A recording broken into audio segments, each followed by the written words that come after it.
Hey everyone, and welcome to the Climate Career Kit podcast. This is your host, Aishni Garg. If you are a high schooler looking for direction in climate change related careers, tune in to every episode for advice from the diverse leaders in climate jobs today and learn about new and exciting opportunities that you can pursue. Today's guest is Ishaan Bhagwakar, a management consultant at West Monroe. We are so excited to have you for the 10th episode of the Climate Career Kit. Thank you so much for being here. Thank you so much for having me. So to start us off, how would you describe your job to a group of high schoolers, and can you describe a regular day on the job for you? Yeah. So as you said before, my position is a consultant at a company called West Monroe. It's a consulting firm and technology firm. But my role on a project, even though my title is technically consultant, is a business analyst. And usually a team is structured with an engagement lead who is in charge of checking on the actual client and retaining business with them, the project manager who I directly report to, who actually manages the workings of the project of the day-to-day, and me, who does some administrative and some design tasks most of the time. But the thing is, especially at West Monroe in my practice in energy and utilities, one project might be completely different from another, and a consultant the same level as me or a business analyst might have a complete different set of roles of responsibility. So as I go into mine, this is just one little part of a vast majority of opportunities you have if you join management consulting. So I'll just talk from my lens. So as I said before, I'm in the energy and utilities practice, and I'm currently staffed on a Midwest utility that generates and transmits and distributes electricity around the area.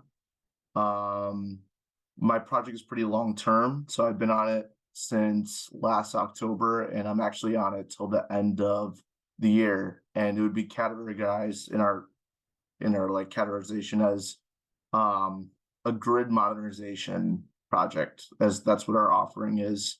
It's the construction of fiber optic cable and towers so their telecom systems work better.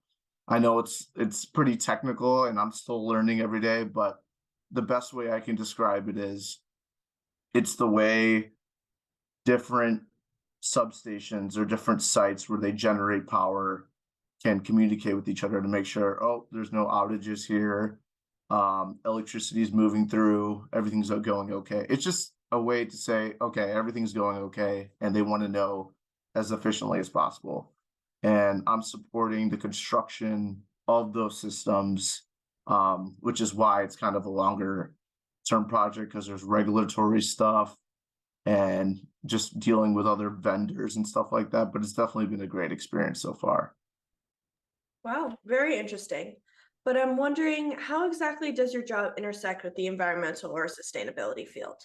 Yeah. So the beauty of working at West Monroe is that I'm able to have stuff outside of my current engagement, but looking at my current engagement, telecom is kind of the center of how they can be their main goal of decarbonizing and having clean energy.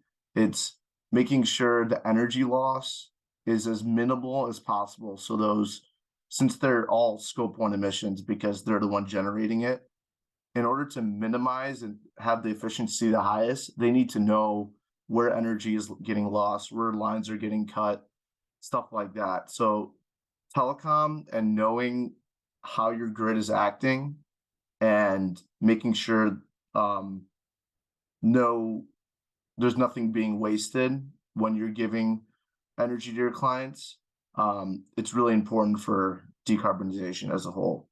But what has to do more with this stuff is what I'm kind of doing outside my project. I'm working with the sustainability team. We have a sustainability committee at my company, and we're developing a solution where companies can easily report their carbon emissions every year. And right now, West Monroe, I'm helping get the auditing process of our own energy calculate our own scope 1, scope 2, scope 3 emissions. And eventually our goal is to be certified. So the clients that we have right now, like the one I work on, we could be like, hey, we have this other solution that we can help you be more accountable about the actual emissions that you're responsible for. So it's kind of interesting how something that's not client facing right now that I'm working on could be in the next year or two, and will hold people or hold companies more accountable about their carbon emissions. So it's kind Yeah. of like a whole different, yeah. Yeah, of course. So what inspired you to pursue a career in environmental consulting? Well, I would say my internship when I was a junior going to be a senior, the actual title was called sustainability internship. And out of all like the internships I was applying for and stuff, that one seemed the most interesting to me. And pretty much I was doing similar what we're trying to do for other companies right now, but it's kind of report on the ESG data and information about the company, so they would be able to be partnered with another company, because more and more you're starting to see companies are making suppliers be held accountable with what they're reporting. So I helped filled out the survey they sent over, and we actually were able to receive a silver medal by the EcoVadis survey, which was a really cool thing to have kind of as a thing that I did as my internship, and it really give me a better idea of how ESG reporting works and how scope 1, scope 2, scope 3 emissions are calculated. And also I took a class called environmental engineering as a tech elective, and I found it really interesting, and the professor was really cool. So that's kind of like another reason why.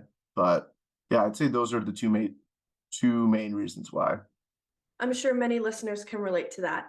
So how did you enter the field of consulting and what education have you had? At the University of Illinois, I'm fortunate to there's several different on-campus consulting organizations. And I was at a point, it was the beginning of COVID. So the beginning of my junior year, I was looking for, something. It was tough to find extracurriculars in school just because everything was kind of closed off.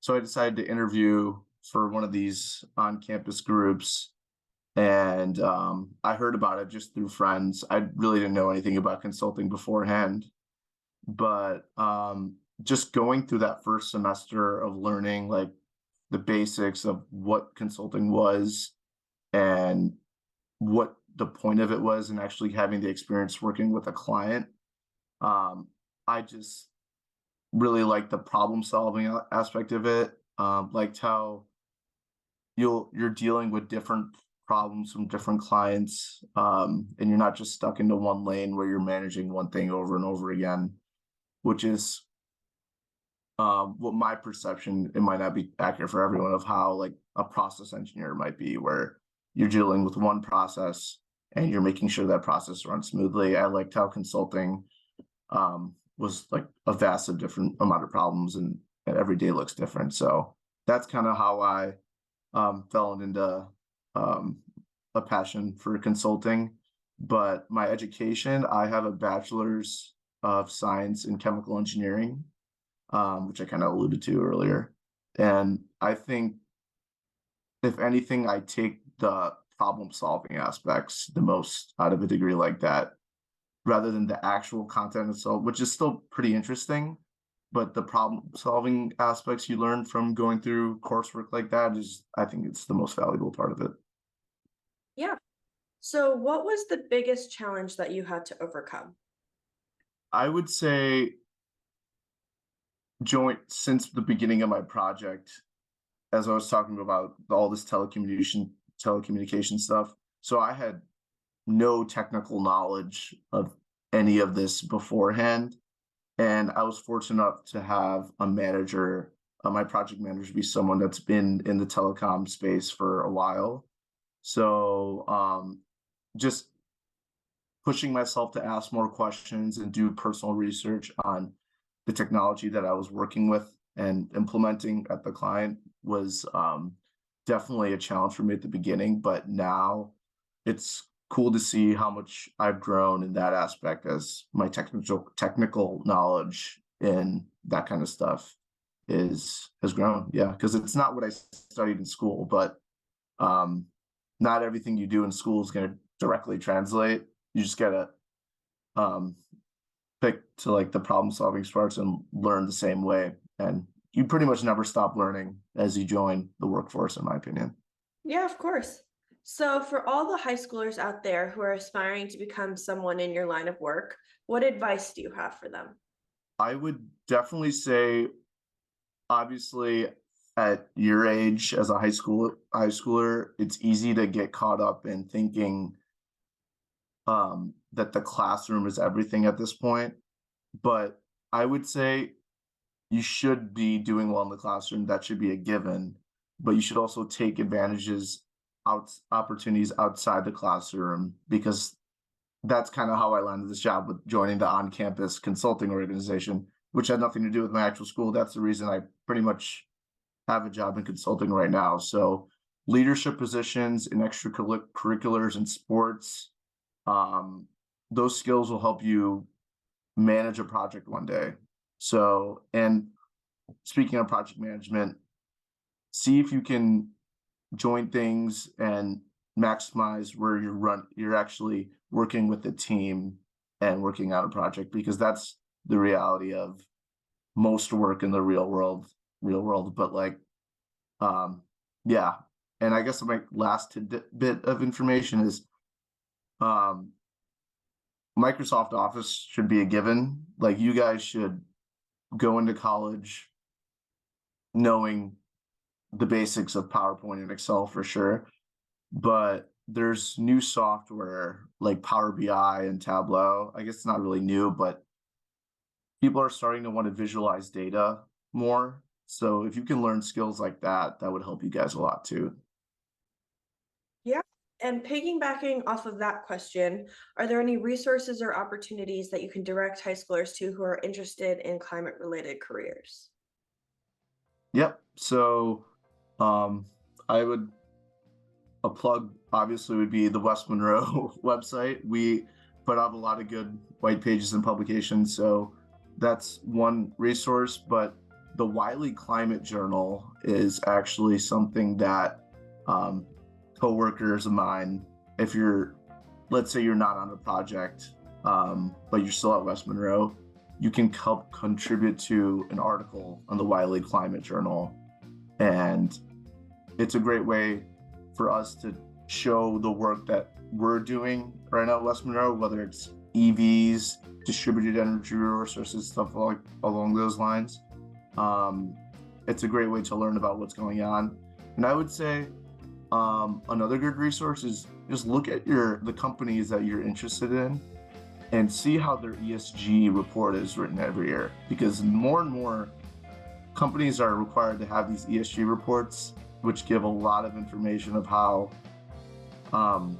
responsible they are with their own emissions or other social and governance. So I would say look at the companies you're interested in and check out their ESG report, because there's a lot of marketing and other skills that have to go into that, which will be valuable in the future, I think. Yeah. Well, thank you so much for your time. I really appreciate it. And to all the listeners, make sure to tune in to the next episode of the Climate Career Kit.